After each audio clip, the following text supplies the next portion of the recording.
जब बुखार 105 डिग्री से ऊपर चला जाता है और दिमाग में चढ़ जाता है, अच्छा। फिर आदमी होश में नहीं होता, बड़बड़ाता है और उसको नींद नहीं आती, आंखें चढ़ी हुई रहती हैं और आंखें लाल हो जाती हैं।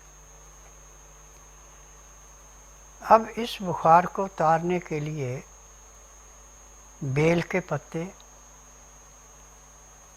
और मिट्टी के बर्तन का पानी, ये दो काम करते हैं। पेड़ से पत्ते लाके और उन पत्तों को सुराही में का पानी है तो उसमें, यदि घड़े का पानी है तो उसमें, जितना ठंडा पानी होगा उतना अच्छा। उसमें 10-15 मिनट भिगोने के बाद पत्तों को निकाल के पानी जब पत्तों से बिल्कुल छट जाए तो उसके मस्तक पे जैसे बर्फ़ की पट्टी रखते ऐसे पत्ते रखने, बाकी कुछ नहीं ऊपर करना, और के पैर के तलुओं में लगाने। तो बुखार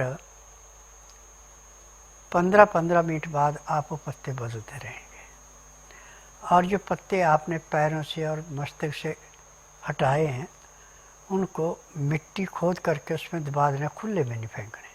अच्छा, खुले में नहीं फेंकना ना, है। ये ध्यान रखना। इसका कारण भी हम जानना चाहेंगे। कारण ये है कि यदि उन पत्तों के ऊपर किसी दूसरे का पाँव आ गया तो उसको रोग चला जाएगा।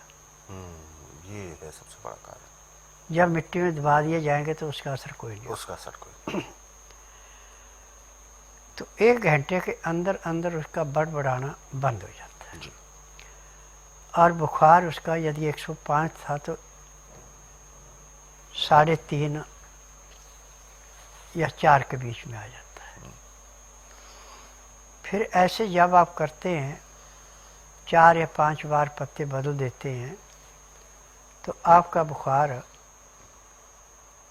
1.5 से 2 के अंदर रहता है, और फिर भी आगे पत्ते चलते रहेंगे तो 3 दिन में बुखार 98.4 पे आ जाता है।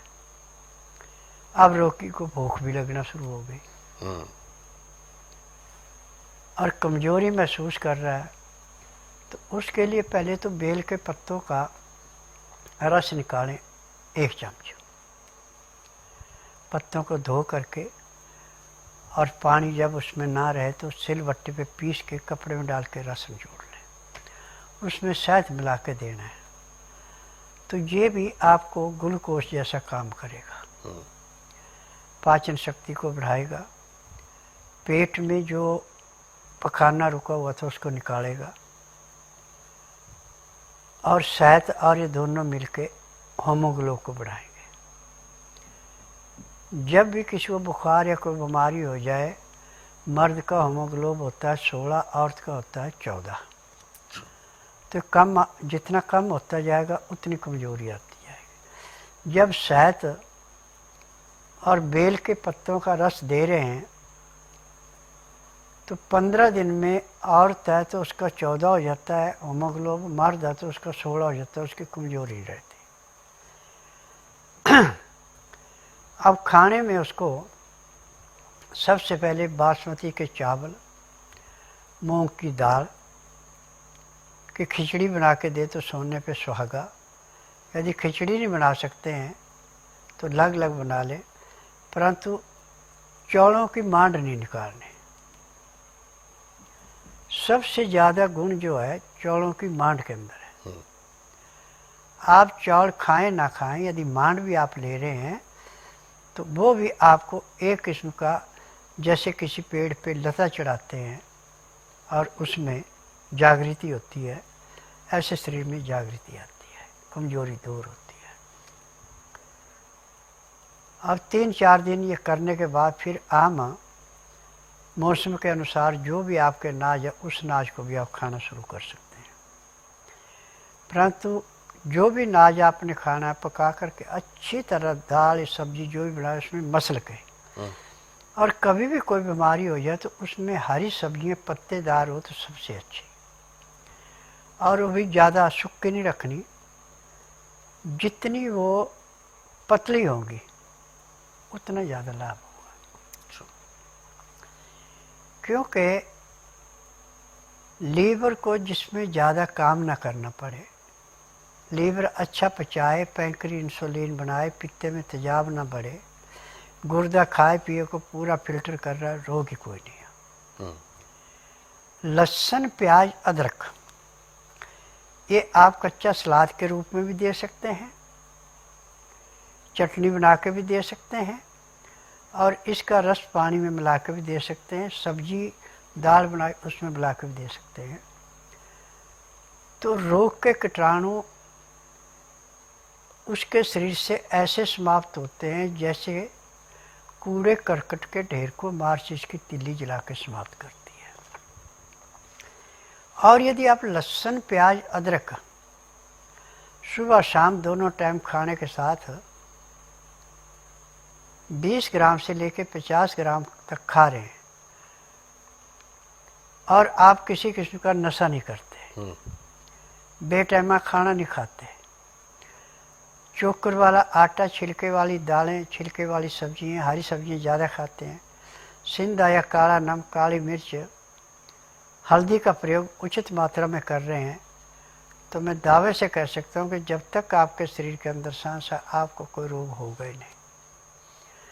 क्योंकि जब आप कहीं भी आएंगे जाएंगे, ऑक्सीजन में यदि प्रदूषण है और आपने लहसुन प्याज अदरक खा रखा है, तो आप सांस छोड़ेंगे, जहाँ तक वो सांस की महक जाएगी वहाँ तक के वायुमंडल में जो कीटाणु से नष्ट हो गया, आपको प्योर ऑक्सीजन आएगी।